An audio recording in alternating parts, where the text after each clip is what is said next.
Good morning, Mr. President, and thank you for receiving us again.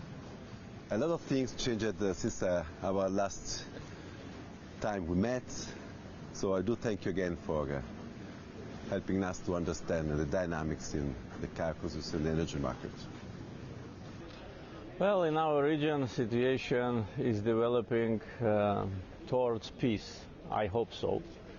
I came to Italy from Brussels, where we had trilateral negotiations with President of European Council and Prime Minister of Armenia, and we agreed that within 1 month, foreign ministers of Azerbaijan and Armenia will meet in order to start practical discussions on peace agreement.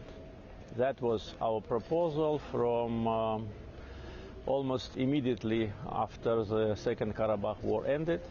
We said that we need peace agreement, and it took almost 2 years Armenia to agree with that. So I think this is one of the most important outcomes, and of course a lot will depend on how these peace talks go, what will be the timetable, what will be the substance. I think that we can finalize and sign peace agreement within several months. I think this is realistic, yes, if Armenian side will express the same will. Because we introduced 5 basic principles which peace agreement should be based on, and Armenia accepted them. So this could be a very important step towards building infrastructure that can connect the two countries and the whole region. Yes, you're absolutely right. And building the new infrastructure connecting Azerbaijan, Armenia, and our other neighbors was part of the trilateral declaration which was signed just after the war ended. And Azerbaijan already started a large-scale infrastructure projects on the liberated territories. We already inaugurated the first international airport, and the second international airport runway is already operational. Soon we'll inaugurate it. We built electric lines, we built power stations, highways, tunnels, bridges, and railroad. So all is in the process. Of course, we build it not only for connectivity with the neighbors, for internal use, but also Zangezur corridor, which will connect Azerbaijan with its autonomous Republic of Nakhchivan through Armenia, is also part of our efforts. Let's just shift to gas, because as you focused, it's a very important issue. Europe is trying to rid itself of Russian fossil gas, and as you said before, in mid-July you met in Baku European Commission President Ursula von der Leyen. You signed an agreement to double the Azeri export toward Europe with regard to the investments from 10 billion cubic meters to 20 by 2027, I guess. But I was just wondering, Mr. President, that this is a very important, a huge step, but comparing to Russian export toward Europe, that was in 2021 155 billion cubic meters, is just a small quantity. Is Azerbaijan, under your presidency, studying any other project that could increase this supply, maybe through other pipelines, through other parts of Europe? Are you just valuing, because this is a very big need? Yes, I understand the point, and actually we are now evaluating the new options and new plans with respect to investment. But the situation which you are referring is very new. Therefore, no one was prepared for that. And all our energy projects, including natural gas transportation, were based on the existing contracts. We signed the contracts with European companies which purchased our gas many years ago, and then we invested in pipelines, and when we started to supply gas to Europe, only a year and a half ago. Only very, first day of 2021, we started to supply gas to Italy. Therefore, our previous plans are fully implemented. And now what you are referring to our meeting with Madame Ursula von der Leyen, and we discussed how to increase in a short term the production. To double the export to Europe is a big deal. It's not a small thing. We need investments, we need expand the capacity, because our pipeline which brings our gas to Europe has a capacity of 10 billion cubic meters, tap. So we need to expand it up to 20. It needs money, it needs agreement between the shareholders, and all that is a process. With respect to the reserves we have, I spoke at the conference, minimum proven reserves are 2.6 trillion cubic meters of gas. So potentially we can increase the supply to Europe even more than 20 billion cubic meters. But also we should understand that Europe is not only our only destination. We supply Turkey with the same figure than Italy, about 10 billion cubic meters, and demand in Turkish market also is growing. We supply Georgia, though the market is not big, but still. Our total exports this year will be about 22-23 billion cubic meters, but in order to increase, first, a lot of investments must be made in the fields and expansion. Not only of TAP, we need to expand TANAP from 16 to 32 billion cubic meters. Yes, it will not need a building of new pipeline. We need only to upgrade the compressor stations, but still it's investments. And also one important thing that we never, in the past and even now, we never put in front of us a target to compete with Russian gas on the European market. No, we had our space. We've signed contracts with 3 European countries, with Italy, Greece and Bulgaria. There are demands from other European countries, and we are evaluating those demands. There are projects, as you mentioned in your question, to have other extensions, like Ionic Adriatic pipeline, which can go to Balkans, Greece-Bulgaria interconnector, which soon will be inaugurational, other interconnectors. But all this is a kind of a puzzle on the table. We need to have active negotiations with potential consumers, to agree with shareholders about investments in production, in distribution, and also to negotiate the price. So a lot of issues in front of us. Mr. President, allow me to look in the long term. Your country has got so many potentialities. It has got an extraordinary strategical position.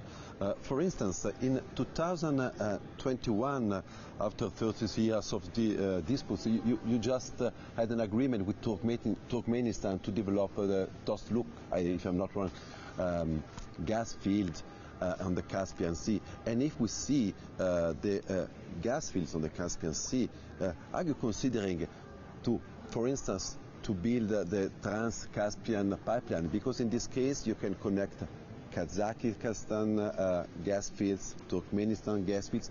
You could become an extraordinary gas hub for the whole region, not only for Europe. Yes, you are right. A decision which we made together with Turkmenistan to develop Dostluk field, I would call it a historical decision, because we managed to agree based on the national interests of both countries and based on our brotherly relations. So now in front of us is a task to start developing of this field. This field is mainly oil field, not gas field. But with respect to Trans-Caspian project, this project is being discussed for many, many years. I remember maybe at least 15 years it is being discussed, but from practical point of view, no steps have been made. When we initiated construction of Southern Gas Corridor, we took the lead we created a team, we started negotiations with countries, with consumers, with companies, and also we were the main investor. When we built oil pipeline from Baku to Ceyhan, it was the same. What I'm trying to say is it is not the transitors who initiate these projects. It's the owners of resources. Transitors can only facilitate, provide the territory, or can be co-investor, or can only be kind of recipient of the transit fees. In other words, Trans-Caspian pipeline is not a project of Azerbaijan. As far as our projects are concerned, all of them in oil and gas have been completed. Now we implement the projects of export of electric energy to Europe. But Trans-Caspian project is based on Turkmen resources. Therefore, if Turkmen government decides to build Trans-Caspian, it will be their decision. If they make such a decision, of course we will support it, but we will not initiate it. You are a small but modern country surrounded by three regional powers like Turkey, that is a strong ally of you, but also in South Iran and Russia. And you have always been able to keep a balance, as you underlined before. But nowadays, since 6 months, things have changed dramatically. And you are getting closer to Europe for the gas. Do you feel any reprisal from Russia that could be not military but a commercial or diplomatic reprisal? No, not at all. I think the reason is that our relations in the region are well balanced and they have their own dynamics. With every neighbor we have a special agenda of bilateral cooperation which is different from other neighbor, and with every neighbor we always have been very fair and sincere. We never violate our promise, and if we said something, our neighbors were sure that we mean it. So our signature has the same power as our word. Therefore, in this complicated situation, we do not have any messages, neither from Russia nor from Iran, about our position. Our position is straightforward. We always supported territorial integrity of every country, and this is a fundamental position. Yes, this was based on our own problem, that our territorial integrity was violated. Now when we restored it, we still are on this position, because territorial integrity of a country cannot be violated by force. This is a violation of international law. Some may like this position, some may dislike, but they have to take it into account. So to put in a nutshell, we don't have any moments which would create concern with respect to regional development. You mentioned Turkey, our ally. It's a strong global power. And of course, the alliance declaration which we signed with Turkey last year is a very important factor of regional stability. And since the end of the Second Karabakh War, where Turkey showed us political and moral support, our relations strengthened even more. So this is an important factor. And on many issues in our region, Turkey and Azerbaijan, they act as one team. And this also must be taken into account by everyone. And let's shift to the economy. In this very moment, Azerbaijan, I think, is having a lot of interesting energy earnings. But you told me last time that the diversification of the economy is an absolute priority for your country. And how is it going? Because it doesn't look that it's going so fast as you imagined, maybe. Well, with respect to the earnings, just want to clarify, because there is a common opinion that these high oil prices, they bring enormous additional wealth to the exporters. Yes, it is true. Our revenues increase, but at the same time, we lost money on the capital markets. because assets of our state oil fund are in different instruments, and the biggest assets is in the capital market, and the capital market went down. Therefore, we, as many other sovereign funds, lost not a lot of money. Some sovereign funds lost more than $100 billion. We lost $2–3 billion. But with respect to diversification, of course, no matter how we try to diversify our export, our non-oil and non-gas export will not match oil and gas export, because oil and gas export growing. For instance, with Italy, we supplied natural gas to Italy last year 9.6 billion cubic meters. This year, 7 months, 11 billion cubic meters, and the gas price is high.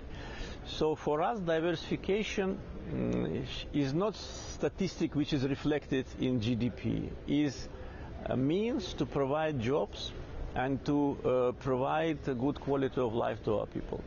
If we look to our GDP, for instance, these 6 months, what we'll see?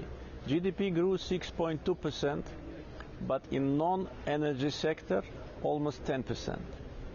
In non-energy related industry, more than 11%. And also non-energy export grew 25%. So this shows that the growth is here, but it is not enough. Therefore, we need more reforms, more investments in non-energy sector, and for that, of course, we need to have better business climate.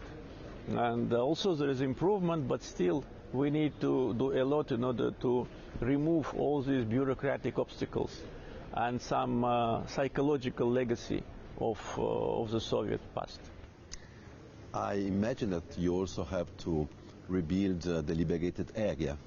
And in the diversification in the liberated areas, do you think there is any room for the Italian companies to have some contracts to help your country? Italian companies are very actively working on the liberated areas. I can tell you, with respect to the scope of work, Italian companies are second after Turkish companies. And Turkish companies, natural because it's our ally and close friend, and second, it's our neighbor, and they have very prominent construction companies.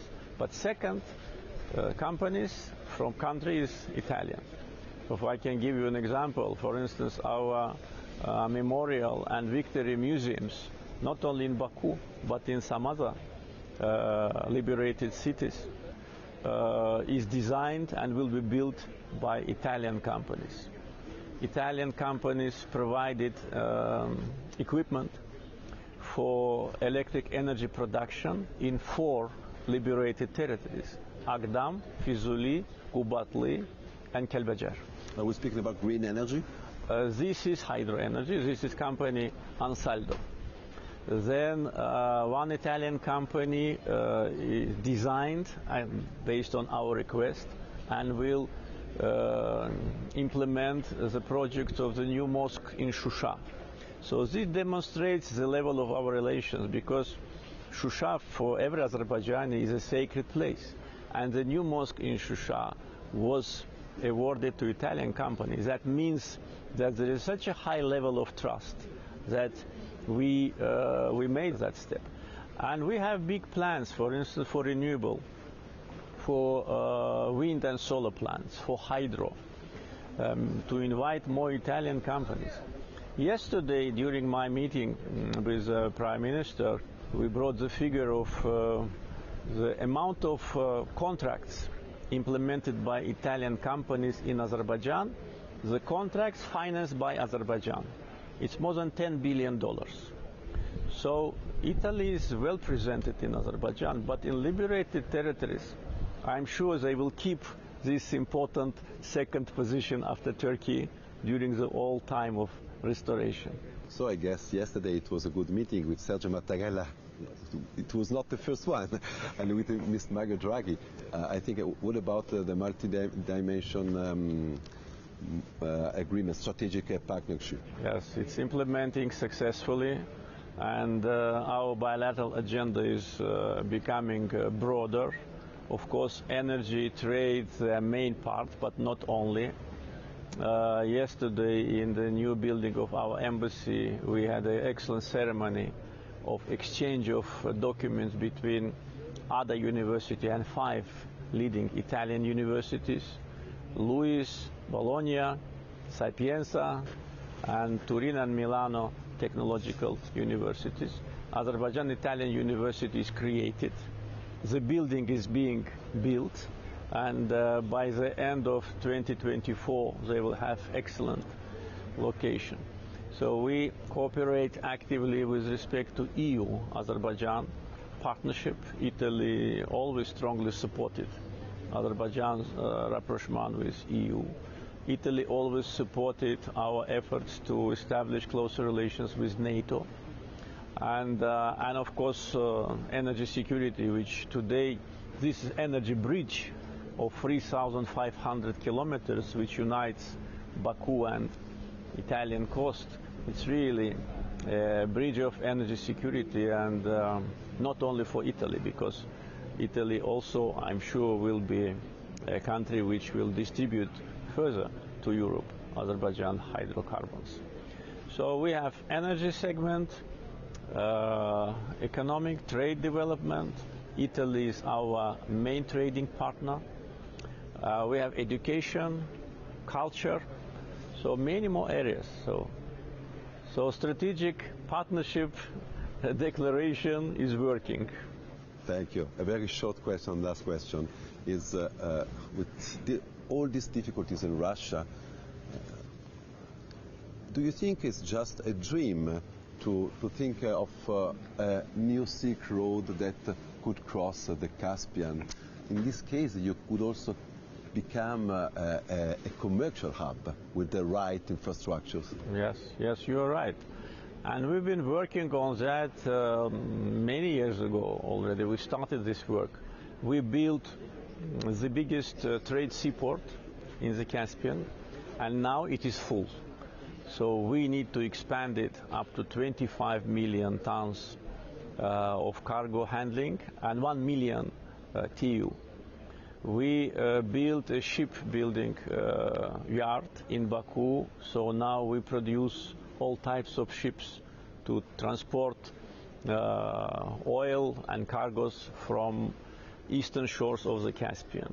We build railroads and highway, and the export through Azerbaijan from Central Asia and China grows. I think the growth is more than 20%. And that was done before Russian-Ukrainian war. Russian-Ukrainian war only sent the signal to companies on the eastern shores of the Caspian that this route should be more closely examined. And we provide good tariffs, and we provide all the necessary logistical support. So having no access to open seas, being a landlocked country, Azerbaijan today is becoming a regional transportation hub, not only from east to west and backwards, but also from north to south. Yes, south-north transportation corridor crosses Azerbaijan. There is no other way for this corridor to go. And this corridor also becomes very important, for instance, for Russian companies, which now have difficulties in exporting their goods to European destination because of the sanctions. So the route from Azerbaijan to Iran and to Persian Gulf becomes for Russian companies one of the most attractive, and also from Persian Gulf through Azerbaijan to Russia. So we are sitting on two corridors, south, north, and east-west. And of course, it increases the geopolitical importance of Azerbaijan and gives opportunity to create new jobs. And we expect that south-north transportation corridor will be as important as east-west. For us, both have the same value because both cross our territory. I do thank you for your kindness and for letting know something more about your country. I wish you all the luck. Thank you very again, much. Mr. President. Thank you. Grazie.